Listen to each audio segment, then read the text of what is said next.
Pero bueno, paso a otro tema rápidamente. Un punto de aparte. Señores, nosotros creemos que el destino dominicano lo estamos trazando con las elecciones que tenemos el 18 de febrero, donde vamos a escoger a las alcaldías y a los directores de distritos municipales, y con las elecciones que tenemos en mayo, donde vamos a escoger presidente y vamos a escoger los congresistas.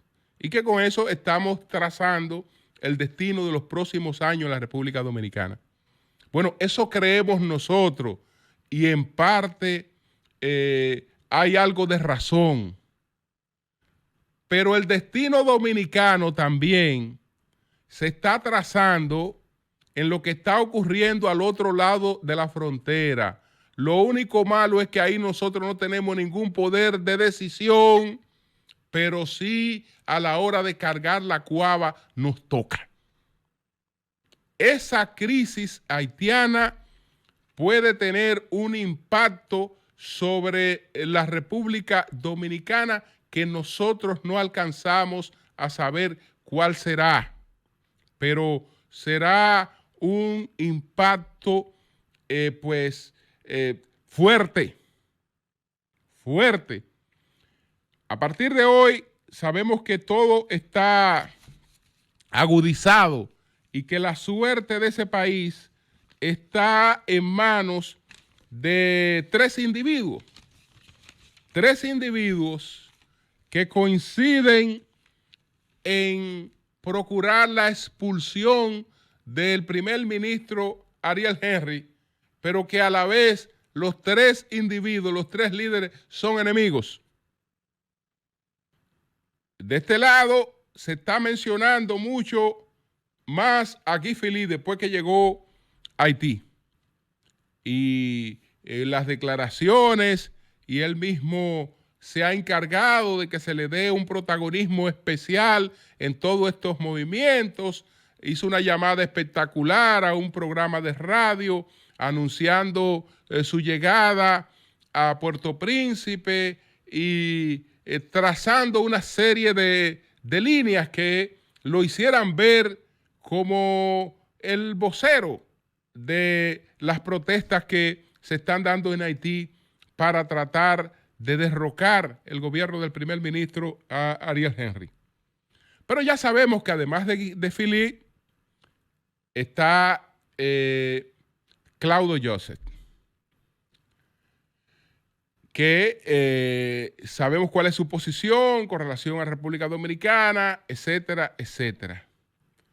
Pero más fuerte que esos dos individuos juntos, más fuerte que ellos dos juntos, por lo menos en el norte del país, hay otro caballero. Ese caballero se llama Jean Charles, Moïse Jean Charles. Ese caballero es el líder de un partido que se llama Petit Dessalines, es decir, los hijos de Dessalines, y tiene una gran fortaleza en el norte, y más arraigo y más fortaleza política que Moïse y que Philippe. Entonces, entre ellos tendría que producirse, esas son las tres principales fuerzas que tendrían que procurar algún acuerdo, me imagino que junto al empresariado, pero también en Haití está el problema de las gangas que tienen el control de una parte del territorio. Ellos saben que la comunidad internacional está atada de pies y manos, que ya los conflictos en Haití no pueden resolverse como en el pasado, que ante una situación así, inmediatamente había una invasión de Estados Unidos para buscar una pacificación en Haití. Hoy la comunidad internacional no tiene nada que hacer y ese conflicto se va a dejar ahí agravarse hasta ver si se lleva de paso a la propia República Dominicana. hasta ver si se lleva de paso la estabilidad democrática, política y económica de la propia República Dominicana, que está seriamente amenazada con ese conflicto, ante una indiferencia de una comunidad internacional que no va a hacer absolutamente nada en estos momentos para detener el caos en Haití. Entonces, nosotros hemos dicho que tenemos las medidas, que tenemos las protecciones del lugar, etcétera. No, la única protección que nosotros tenemos frente a ese conflicto es la de Dios. Es la única protección que nosotros tenemos frente a ese conflicto, a la de Dios. Porque al nosotros apelar a nuestras fuerzas de seguridad para defender la integridad del territorio dominicano, sabemos cuánto nos exponemos en el escenario internacional a ser, tratados como victimarios. Es decir, es un serio desafío para nosotros esa situación que se da producto de esa vecindad con un Estado que nació inviable desde su credo fundacional. Inviable, porque el haitiano no cree ni en la una y una. No tiene figuras que marquen un referente irrefutable sobre su vida. ¿Cuáles son las figuras que deben estar iluminando el altar patrio de los haitianos para llevarlos a emular su ejemplo y a tratar de propiciar una sociedad similar a la que ellos le quisieron dar? La respuesta a esa pregunta es: no existen. No existe ese altar patrio como el que tiene la República Dominicana. No lo existe, porque en primer lugar tendría que estar la figura de Toussaint Louverture. Esa sería la principal referencia del credo fundacional haitiano. Sin embargo, esa figura en la propia historiografía haitiana es sumamente maltratada. Es sumamente maltratada. De cada 3 historiadores haitianos, 2 lo juzgan de traidor. ¿Por qué? Bueno, ustedes recuerdan cuál fue la postura de Toussaint Louverture cuando se dio la revolución haitiana, que en principio fue una revolución mulata de la que se hicieron control los negros, y Toussaint, que era cochero de una familia, fue el único que no degolló a la familia con la que trabajaba, sino que le ayudó a que ellos se evadieran, a que ellos se escaparan vivos. Desde entonces le persigue el mote de amigos de los blancos, de adversarios de los mulatos, que con la invasión francesa terminó colaborando con los franceses, aunque lo apresaron por aquel error del primero de los blancos al primero de los negros, etc. Toussaint es un traidor en el enfoque de los haitianos. Y estamos hablando que es el principal padre de la patria. ¿Ok? Entonces no está la figura de Toussaint. Está la figura de Dessalines. Bueno, Dessalines terminó también que sus 2 principales discípulos lo terminaron asesinando.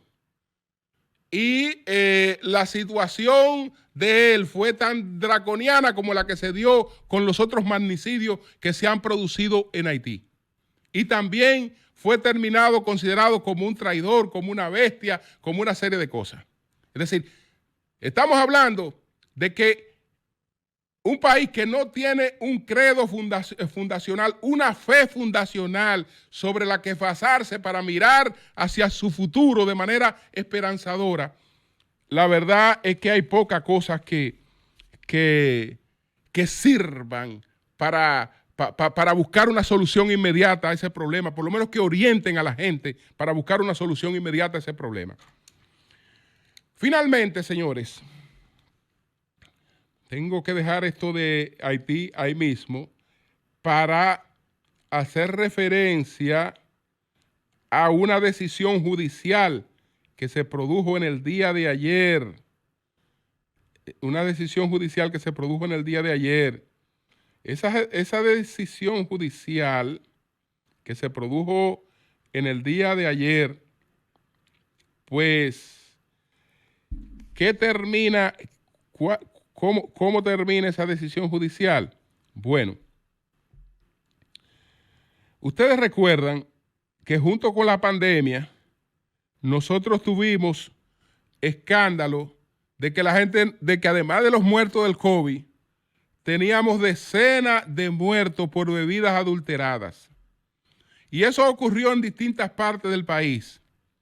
Pero en la mayor parte de los sitios, el asunto se quedó en la denuncia, en los lamentos y en los titulares de los primeros días.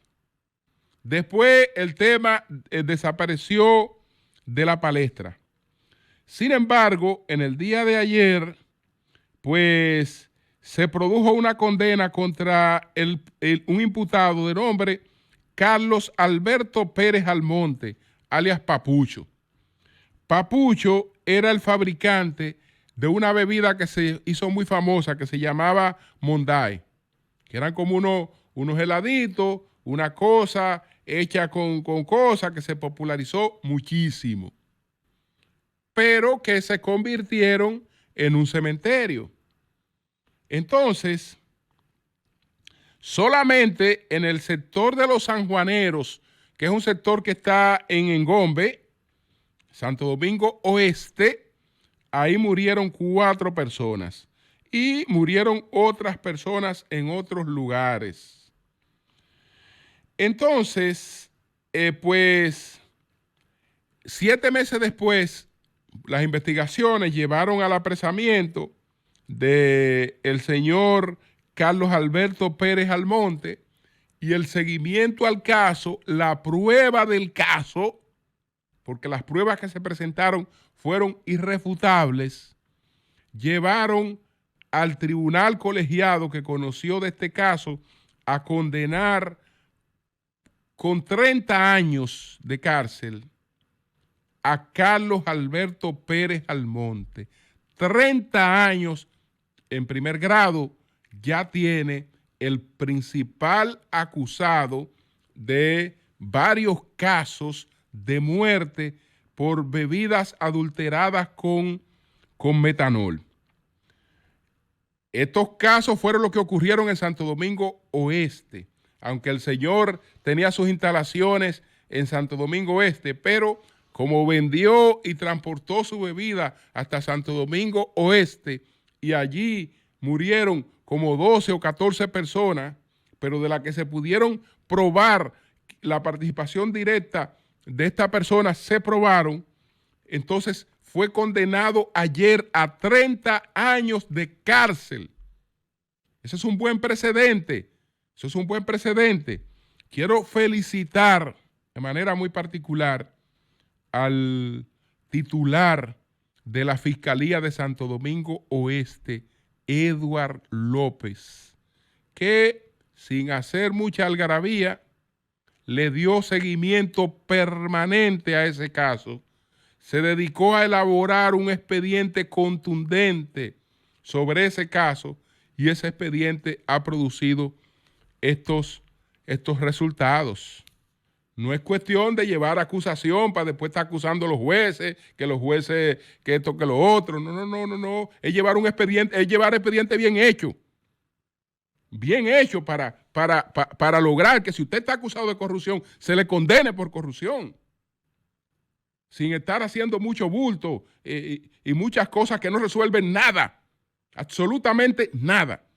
Entonces, está este precedente. Yo creo que este precedente hay que saludarlo. La primera condena a 30 años de cárcel a una persona que envenenó a varias personas, que provocó la muerte de varias personas por la venta de bebidas adulteradas. Cambio y fuera.